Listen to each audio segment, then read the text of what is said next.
What's going on, everybody? Welcome to a new episode of The Dish. As you can probably tell, there's probably, another episode being filmed of me in the same outfit. I put it to you like this: I'm more comfortable filming more episodes at one time and then editing them. But hey, that's my personal life.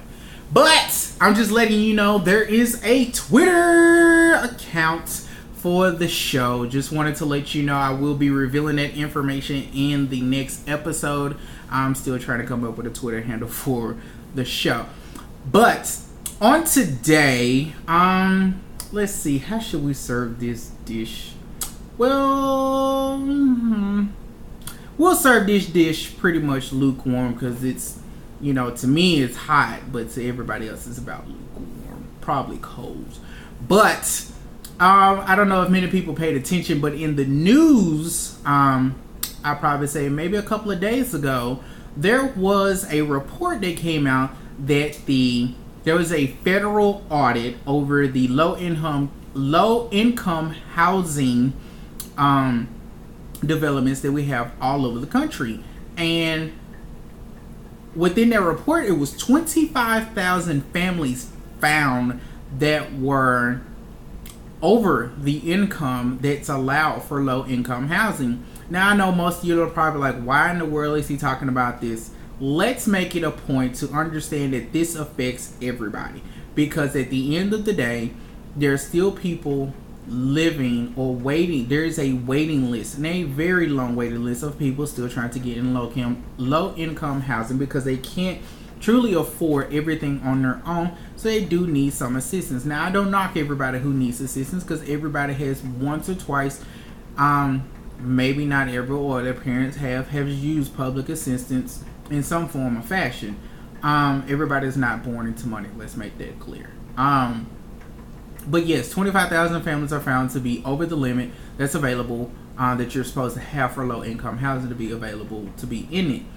Now, there are two things that strike me as, three things that strike me as very important in this report that I read. Now, there is one particular family in there that's monthly income is $212,000. Let me repeat that.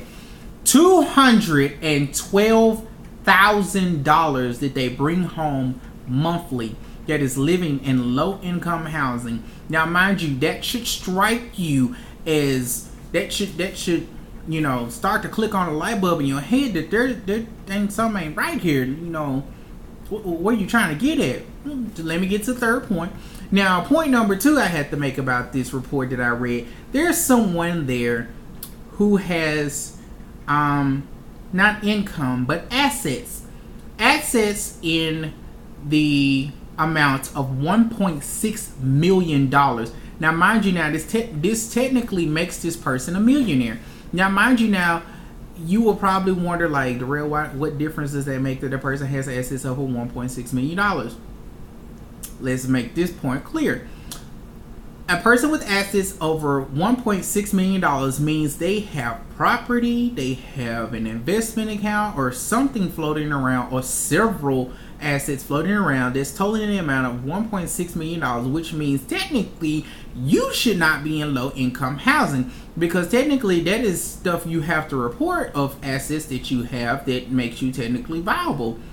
That's a problem, because if you have assets in the amount of $1.6 million, that means you have property somewhere. You probably have something else somewhere. I mean, it could be a multitude of different things that you have that are considered assets. Now, that amount of assets is a very vast amount to be living in low income housing.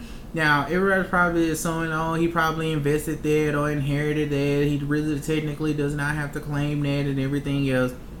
Boo. At the end of the day, if you have that many assets and you're living in low income housing, you probably have well more than enough money tucked off somewhere where you do not need to be living in low income housing. Just like the family who brings in an amount of $212,000. Now let's get to point 3, like, why does this video even matter? There was a statement that came out from the federal head of housing and development that pretty much stated in a sense that You know, let's not kick these people out. They're role models. They could, you know, probably help and assist and, you know, probably inspire other people to do better, to be able to have better. The problem I have with that statement is the simple fact that while they probably could be role models, they're not role models for those who are living in low income housing, who are struggling to get by. Because at the end of the day, while you have these people, in 25,000 families who are in low income housing, who are pretty much breaking the rules, it's not helping. It's not making anybody look like a role model. The only role model it's making you look like is a fucking criminal. Because at the end of the day, you have people who really need low income housing, who really cannot get a break in life to be able to get ahead to where they need to be. And they need at least some kind of foundation to assist them in getting where they need to go.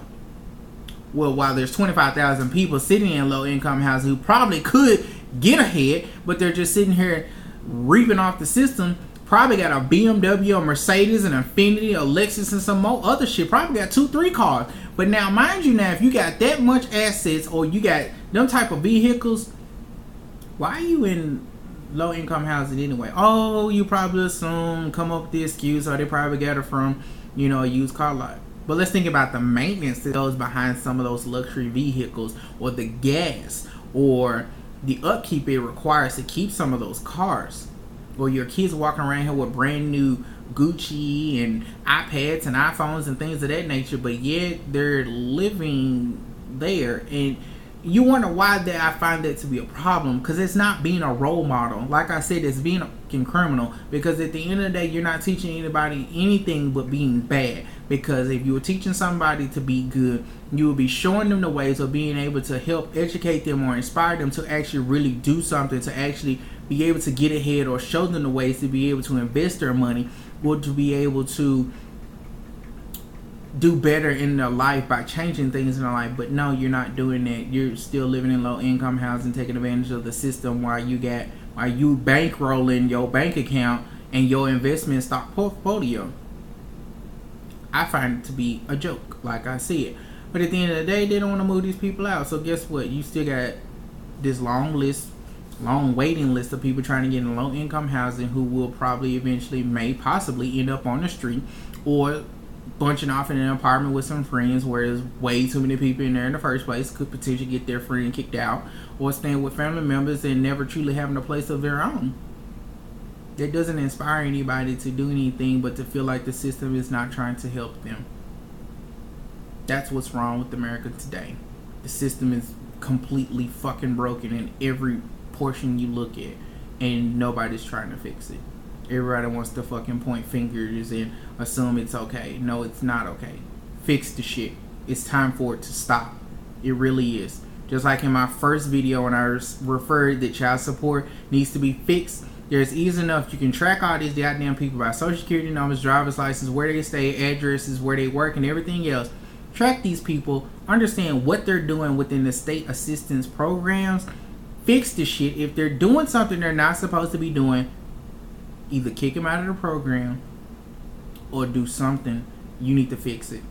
Somebody fix the state system quickly, or the matter of fact, fix the federal system. That way the state system can be fixed right along behind it. But I'm tired of seeing a broken state system and justice system where people are not getting truly what they need or what they deserve, because the system is fucking broken and nobody cares to fucking fix it. It's time to stop living a broken life, stop band-aiding every fucking thing, and time to actually fix it the way it needs to be, so people can actually live, survive, and be able to actually aspire to be something great. We need some truth and justice in what we do. And believe me, the truth and justice in this day is cloaked in wolf's clothing, and people assume it's okay when it's really not. Truly, people, we need to fix this. We need to stand up and get these systems fixed, along with being able to fix our justice system and our criminal system too. It's time for it to stop. If you're not willing to stand up and fix it, then shut the fuck up.